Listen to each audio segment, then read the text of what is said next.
Friends, welcome back to my channel. कैसे हैं आप सब? आई होप आप सब बहुत बहुत अच्छे से होंगे। फ्रेंड्स, यहाँ पे आप देख सकते हैं ये है मेरे कॉस्मोस का प्लांट। अभी क्योंकि मैं काफ़ी दिनों से घर से बाहर थी और जब मैं लौट के आई हूँ तब मैंने देखा कि मेरे कॉस्मोस के प्लांट में ढेर सारे सीड्स बन रहे हैं। आप देख सकते हैं।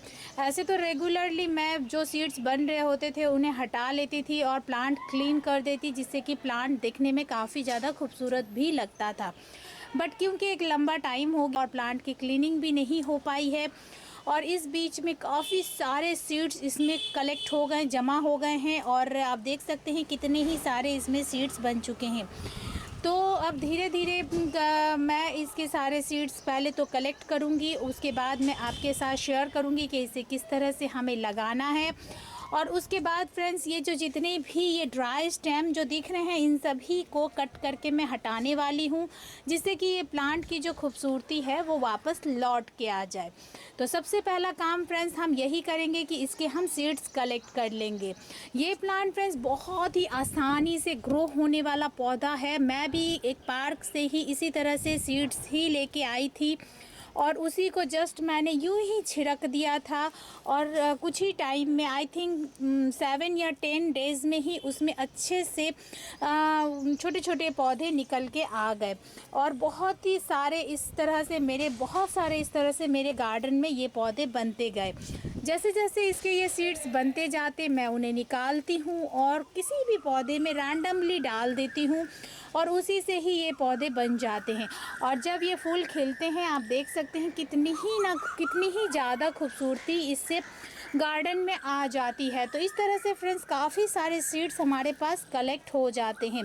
इसमें जो ये थोड़ा हार्ड टाइप जो दिख रहा है यही होते हैं इसके सीड्स और बाकी जो है वो कुछ इसके पेटल्स होते हैं जो सूख जाते हैं। तो एक फूल में लगभग 4 से 5 या कभी कभी 6 भी सीड्स मिल जाते हैं। यानी यूँ कह ले कि एक बार अगर आप इस पौधे को लगा लेते हैं तो फिर ये पौधा हमेशा हमेशा के लिए आपके पास ही रहेगा। फिर बार बार आप इससे सीड्स लेते जाइए और नए नए पौधे बनाते जाइए। ये बहुत ही इजी टू ग्रो होने की वजह से आपको कोई केयर भी नहीं करनी पड़ेगी और आपके गार्डन में काफ़ी अच्छी सी फ्लावरिंग हमेशा ही होती रहेगी। तो ये मैंने जो ग्रो किया था ये मैंने जनवरी स्टार्टिंग में ग्रो किया था, जिसकी मुझे अभी तक अच्छी खासी फ्लावरिंग मिल रही है। और अभी भी मैं इसे थोड़ी सी क्लीनिंग कर दूंगी इसकी और जो ड्राई स्टेम है उन सभी को हटा दूंगी तो ये प्लांट फिर से काफ़ी सुंदर और खूबसूरत दिखने लगेगा।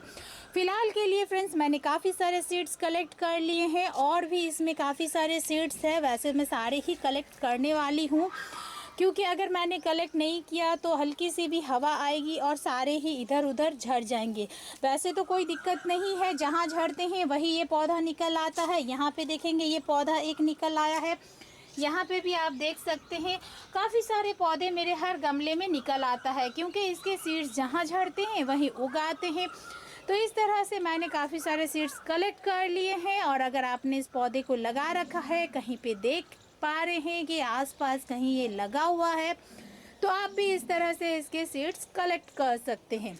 अब आते हैं इसके सीड्स को ग्रो कैसे करना है। ग्रो करना भी फ्रेंड्स बहुत ही आसान है, कोई स्पेशली इसके लिए कुछ करना नहीं पड़ता है। रैंडम नॉर्मली जैसे हम मिट्टी लेते हैं वैसी ही मिट्टी हमें ले लेनी है।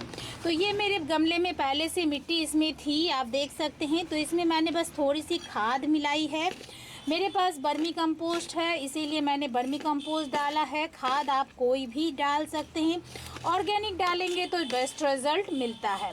तो इस तरह से मैं थोड़ा मिक्स कर लेती हूँ इसे, जिससे कि ये जो खाद है वो मिट्टी में अच्छी तरीके से चला जाए। मिट्टी मैंने ली है, एक हिस्सा मिट्टी एक हिस्सा सैंड। इस तरह से मैं मिट्टी बना के रखती हूँ और जब मुझे इसमें पौधे लगाना होता है तो बस उसमें मैं उसी पॉट के हिसाब से एक हिस्सा मैं इसमें खाद भी डाल देती हूँ और पौधे लगा लेती हूँ। तो इस तरह से पहले से रेडी करके रखने से पौधे बहुत ही जल्दी हम लगा पाते हैं। तो मैंने इस तरह से 2 गमले तैयार किए हैं और 2 गमलों में मैं अब लगाऊंगी ये कॉस्मोस के पौधे।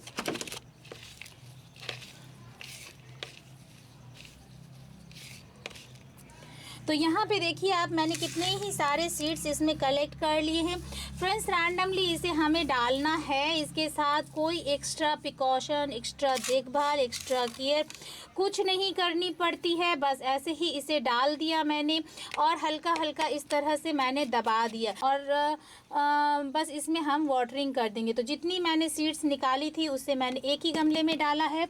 अभी मेरे पौधे में और भी सीड्स है तो मैं उसे भी निकाल लेती हूँ, फिर मैं इसमें भी डाल लेती हूँ, फिर मैं आगे का प्रोसेस आपको दिखाती हूँ।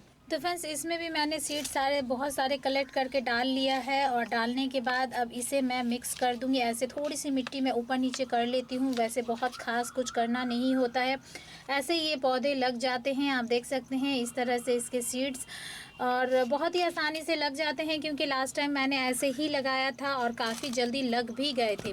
तो अब ये लगाने के बाद अब इसमें मैं कर दूंगी वाटरिंग और वाटरिंग करने के बाद फ्रेंड्स इसे हमें ऐसी जगह रखना है जहाँ की इसे धूप भी लगती रहे और पूरे दिन की तपती धूप से भी हम इसे बचा सके, क्योंकि ये सीड्स जो है वो ऊपर के लेयर पे है।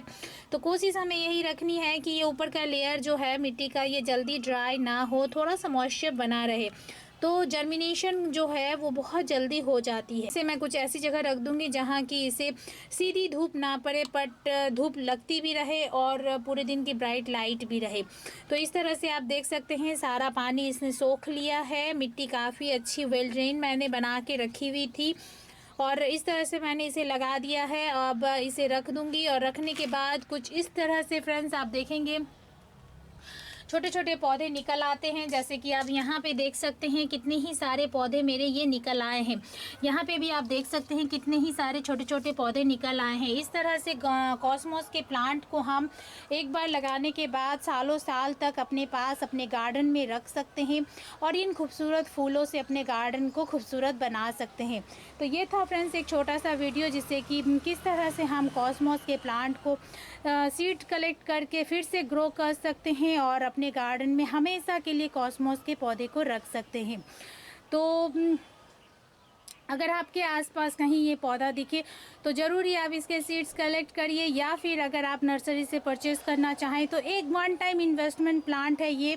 एक बार परचेज़ करेंगे उसके बाद फिर कभी आपको इन्वेस्ट नहीं करना पड़ेगा, बस यही प्रोसेस अपनाते रहना है और उसी से आपके गार्डन में हमेशा ये फूल बने हुए रहेंगे।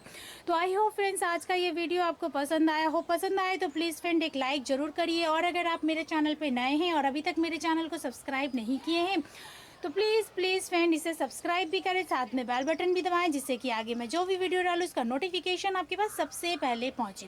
तो फ्रेंड्स मिलते हैं अब अगले किसी वीडियो में नई किसी इंटरेस्टिंग सी जानकारी के साथ। Okay then bye.